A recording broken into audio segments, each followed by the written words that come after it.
यदा यदा हि धर्मस्य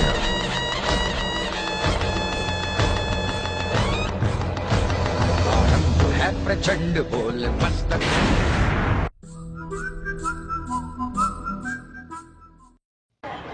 जमलेल्या माझ्या तमाम सहकारी बांधवांनो, भगिनींनो आणि मातांनो, एवढा मोठा कार्यक्रम चालू असताना छत्रपती शिवाजी महाराजांचं नाव घेतलं नाही याची मला लाज वाटली, म्हणून मी इथे आलो. तिच्या खुशीने स्वराज्याचं देखणं स्वप्न निर्माण झालं. ते राजमाता जिजाऊ या महापुरुषाने या देखण्या स्वप्नाची संकल्पना मांडली. ते राजा शहाजीराजे या महापुरुषाने या देखण्या स्वप्नात सत्यामध्ये उतरविलं. ते राजाधिराज छत्रपती शिवाजी महाराज आणि ज्या महापुरुषाने देखणं स्वप्न त्याच्या खांद्यावरती हयातभर झेललं या पेललं ते राजा शंभू छत्रपती, या सर्वांना प्रथमतः अभिवादन करतो.